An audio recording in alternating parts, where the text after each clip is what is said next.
people think about the digital environment as kind of like mutually exclusive from like traditional. But it's just a representation of like the real world. And all we're doing as marketers is trying to like influence people's behavior in the real world using the available tools.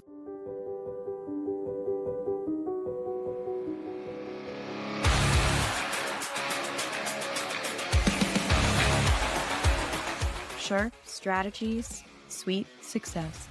All right, everyone, welcome to Sharp Strategies, Sweet Success. This is Tiffany Swedensky. We're here with Kyle Hebenstriet from Practice Made Perfect, and we're going to talk to him today about marketing, digital marketing, and his company, what he's got going on. Kyle and I are just meeting, so I think this is actually the first time we've ever talked. So I'm going to take it to him and have Kyle tell us about Kyle and Practice Made Perfect. Yeah, thanks for having me on, Tiffany. Appreciate it.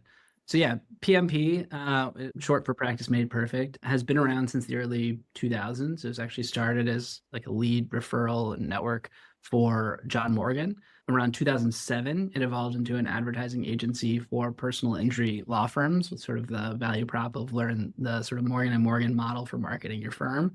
And thereafter, it grew across country and even into Canada. And then Morgan & Morgan started also growing and started moving into some markets where our clients were doing business. And that created a competitive conflict of interest at a time when his partner was also looking to move on. And so I actually had the privilege of acquiring PMP from John and his partner in early 2022. In PMP, I saw a really great business with really impressive clients. And in sort of legal marketing and personal injury law marketing, I saw an opportunity to kind of improve upon what we were doing and modernize the business for sort of the future of marketing in personal injury law. And I've been investing a lot kind of in building out our digital capabilities, both on our website and SEO side, as well as our digital advertising capabilities and reporting and analytics, just to make sure we sort of keep pace with where the market heads and stay ahead of where we need to be with our clients.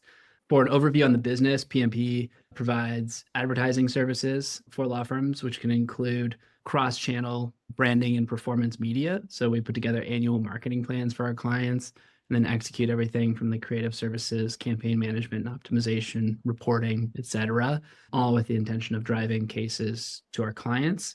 And we also build and maintain websites, as I suggested, which can be as simple as like hosting monthly and up to kind of content marketing and technical SEO. So we try to be, and we continue to push ourselves to be more or less like an outsourced marketing department for law firms. So we can either be that marketing department for you, or we augment your internal resources and help them succeed as much as possible. In terms of my background, I worked in the film and entertainment industry earlier in my career at a company called Skydance Media. I went to business school, got an MBA, and then worked in Deloitte's consulting practice, where I advised Fortune 500 companies on their advertising strategies through sort of M&A project work, as well as growth strategy project work, and partnered with a private equity firm in Chicago to acquire a great small to medium-sized business that I could step into and hopefully grow over the long term. And so that's what brought me to PMP in West Palm Beach. So yeah, that's sort of the story to hear. Well, awesome. Thanks so much for that. So you mentioned the future of marketing. So what would you say? I don't know if it's like one, two, or three things, but what is like the future of marketing for law firms? Yeah. So, I mean, for us, we really started as like a TV buying agency because that was like the most effective tool.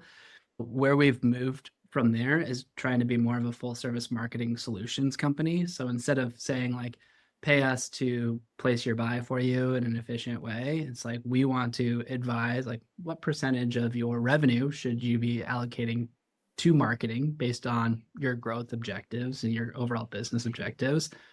And then within that budget, where should those dollars flow to, from paid media to earned media like PR to owned media for like content generation on your website or on your social media platforms. And then we help sort of effectuate that investment accordingly. So we do that because it used to be if you just put a lot of money on broadcast TV and daytime television, there was a lot of low hanging fruit.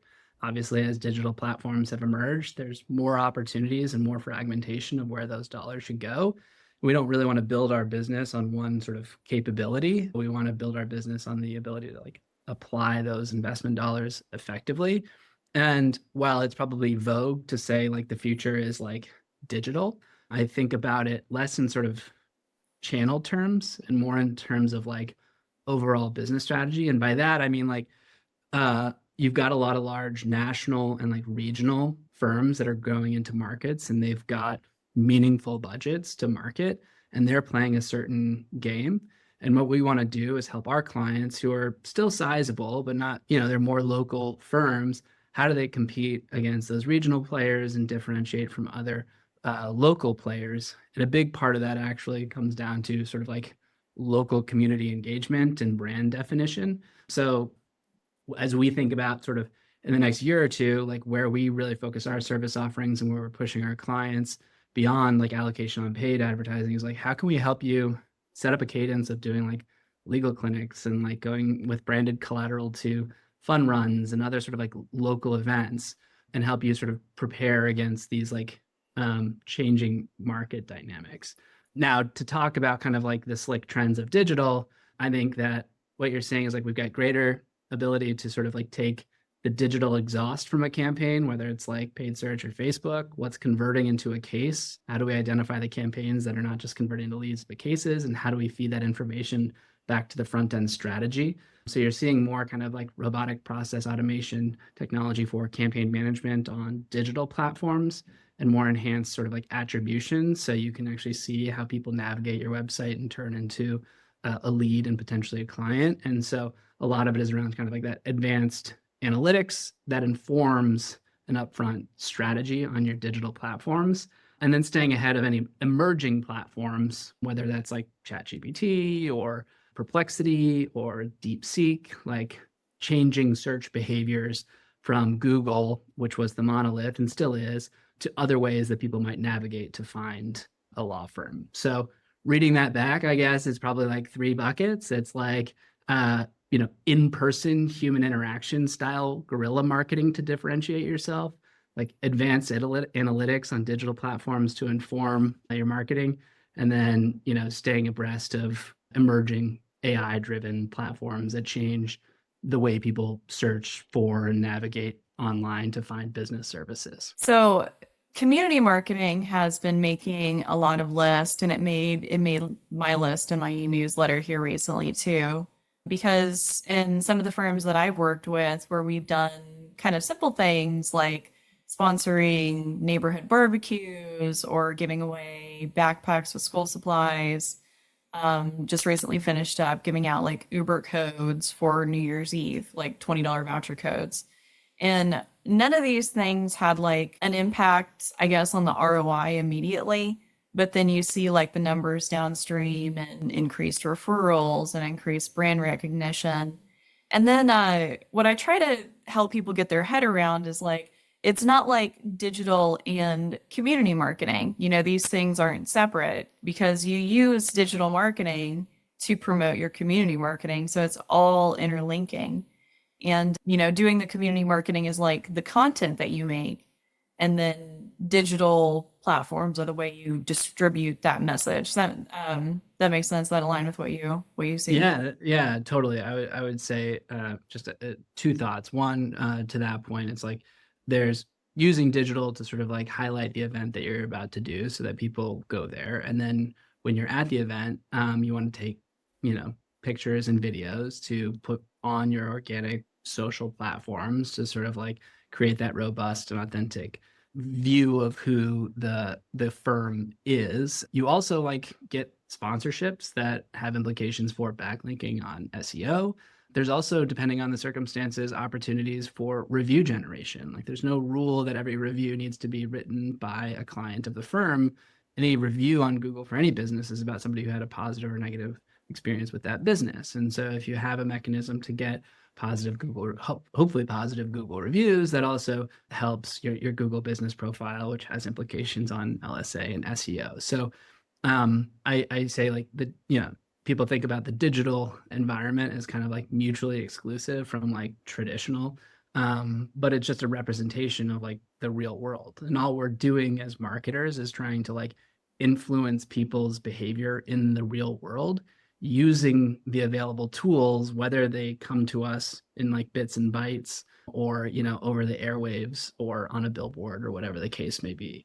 So it ultimately all kind of like integrates. One other kind of like interesting thing I would say about like the community engagement stuff that you described, which I wholeheartedly support, is like there's an interesting Harvard Business School case study, someone who studied the impact of independent book retailers when large firms like Amazon or Barnes and Noble or Borders came into their market. Like it's not sort of surprising for anybody who lived over the past like 10 or 15 years that like independent bookstores suffered as a result of these large companies coming in. And some of them did not. Some of them thrived. And this Harvard professor evaluated those.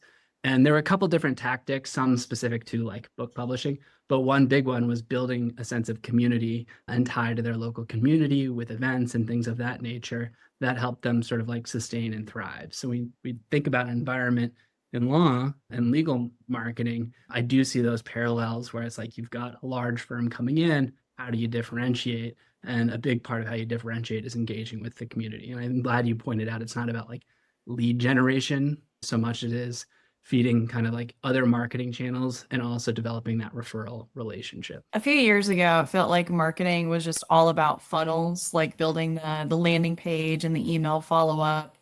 Do you still like use funnels, and like how do you use them? Do you call them by something else? Like what's your take on that? Yeah, we're kind of like at a point where we're transitioning to a little bit more of like there's a McKinsey and Company, the consulting group. Like there's kind of like a marketing loop that feeds more into like advocacy and how you sort of feed the funnel back on itself and sort of like this continuous like loop of self-improvement. I think the fundamentals are the same. And I think that like for what we do, like you need to be aware of the sort of different tactics of the funnel. We think about brand awareness and then we think about like conversion. Basically we do touch as a byproduct of what we do kind of like advocacy, but we distinguish between like brand and conversion to talk about how to use these channels. Because if you're using say like YouTube or connected TV, though it's a digital platform, like that doesn't necessarily mean that tactic is used to drive leads and have similar looking results as you might get on like pay per click. It's actually a brand tactic that is online. And so we use it sort of like in that sense. We think about, and we have this on our website, we did a market report on the client journey, particularly in personal injury. So what are the behaviors a person has following an accident, but prior to hiring an attorney? And we broke that down in multiple phases because in each of those phases, they're seeking information and making decisions differently. And they go to different resources, whether that's like people in their network, like friends or doctors, or online or whatever, to influence those decisions as they're navigating towards the end decision to hire an attorney. So our job as marketers is like, let's highlight those common behaviors that people take.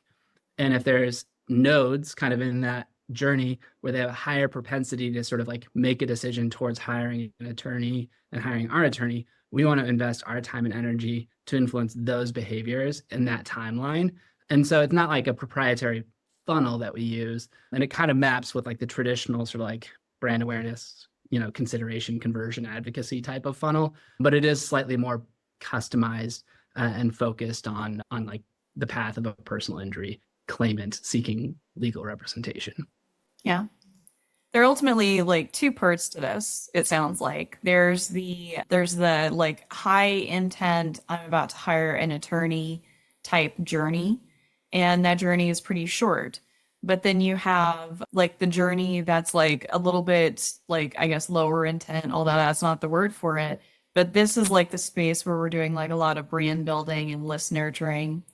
And I mean that's a great tactic for any businesses if they're thinking about like, well, how do I build a brand? How do I nurture a brand? Really, you just need to start with like former clients, leads within your funnel. And it doesn't always have to be about return on investment, because there's true value in just showing up everywhere and letting some marketing just be marketing and support, all the other things that we're doing to help us ultimately generate more referrals and clients. It's really not like a linear path that's easy to measure anymore, if it ever was. So yeah, that's a really good point. No, I totally agree. And I mean, there's in this study that I just referenced, like I forget the exact numbers, but it's close to 50-50. Like 50% of people like would not contact an attorney or would not think to contact an attorney following an accident. And so there's just basic like, how do we get that to be, how do we get that number to be smaller than 50%? Like, how do we inform people that they have this recourse of legal representation that they like should consider and actually pursue? So there's like even like further sort of like up funnel in terms of like information sharing can even be unbranded, although that's not like something I would advise on like a limited budget. But there are these other tactics to just purely inform people of the options that they have, because oftentimes they haven't thought about the circumstance of hiring an attorney before they're actually in it. That's wild. I didn't know that. 50% of people who've been in an accident don't know to call an accident attorney. Either they would not be sure or they decidedly would not choose to hire an attorney. That's like the statistic. We surveyed over 1,000 people across the country and asked a variety of questions, and that was one huge insight. It was like we're sort of getting in knife fights over this like 50% that would. What if we expanded the pie and talked to people who wouldn't? Like, how do we find that messaging? And so that's something we're trying to figure out. And so this aligns with, just conversations I have with random people who, friends, family, coworkers who aren't necessarily in legal marketing. And I've asked them like what for them would be like if they've had a legal issue, what was the barrier for them to contact an attorney? And a lot of them just said that they were scared.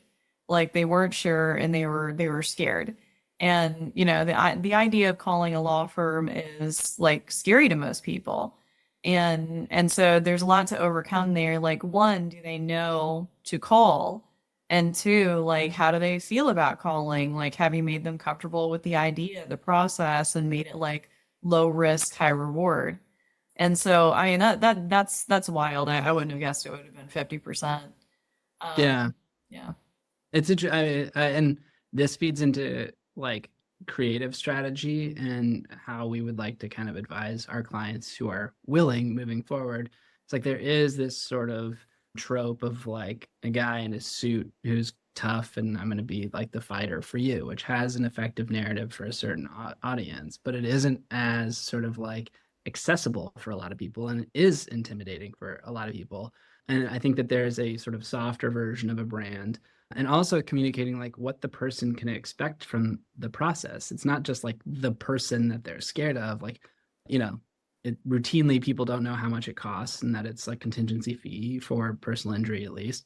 And so like we have to kind of hit on that, but like talk through what's the process I'm about to experience undergoing this and demystify it, because it can be intimidating embarking on this thing and you don't know what you're doing as a client and this is all foreign to you.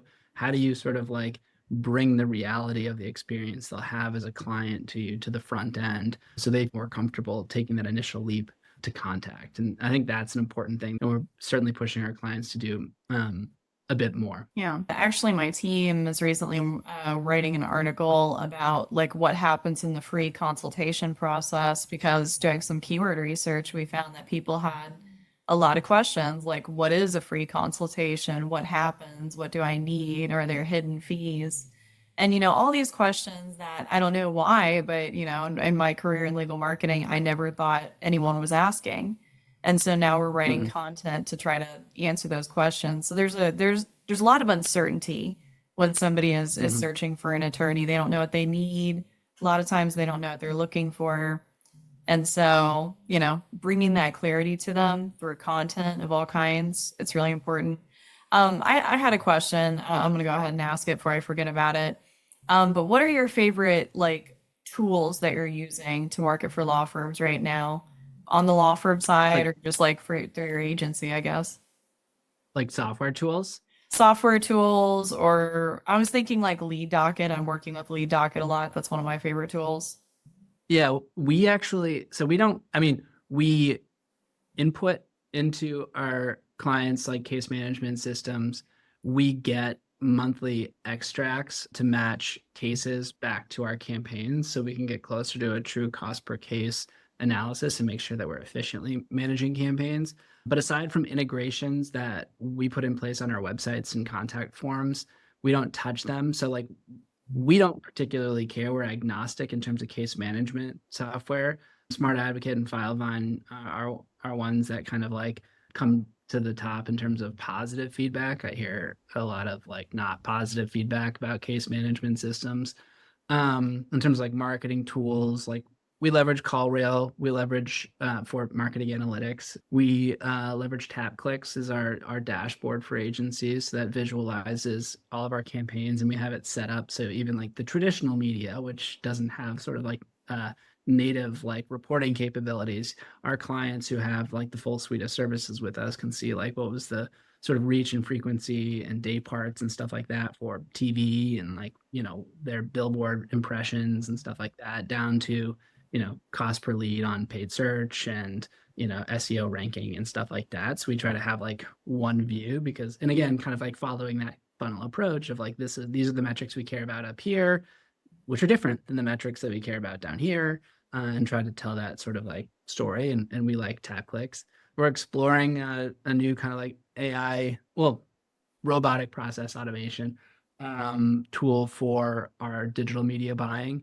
A lot of what we do is like leverage, some element of like Google AI, but there's still a lot of like manual updates that we do for our campaigns to gain that competitive edge. And a lot of that is just like rote monotonous tasks. And so we're looking for something that can help us at scale and, regardless of time of day, and adhering to true hygiene and not subject to sort of human error. How do we manage those campaigns based on the strategies that we believe are working? So we're looking at this tool called Fluency, which is kind of interesting. So there's a handful of tools that like we look at and use, and those are some of the ones that come to mind. And as far as like when you're working with your clients, like what are some things that you wish lawyers knew about marketing and like what Practice Made Perfect does? I'm a former management consultant, so I always like kind of take a little bit of like a 30,000-foot view on these things in like a holistic business context. But like I think that that's important. Otherwise, you might be misguided.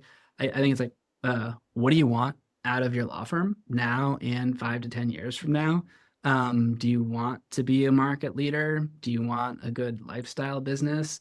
Like these types of things, like what do you want to be in your relationship to work? And then you should build your marketing strategy around that, and either sort of helping you build and being really disciplined and focused over a long period to help you build, or find yourself that equilibrium of marketing investment that gets you sort of frankly the margins and cash flow that you're looking for, and kind of like the ease of operation of running a law firm that you're running for, to like let it run. And then like the marketing strategy and tactics that we put in place feed into that. And that allows us to do a good job for you, if like, because we want what we're doing to achieve like your personal objectives. So I think being clear on like what you want out of marketing, and that might seem obvious, but a lot of folks, it's like there's an itch. It's like lead gen, and it's like why lead gen shops exist. And it's like, I want leads now, and how can I game this and do that? And certainly there's like strategy and ways of monitoring kind of like how you can get more out of your dollar that we do. But like it all snaps back to sort of like an atomic reality of like, what do you want out of your business? And then catering, your strategy and the tools you use to that. So I think be clear on that. And then also kind of like stick with it, like any business other than law firms. It's like you have to have a sort of disciplined approach to executing against your strategy.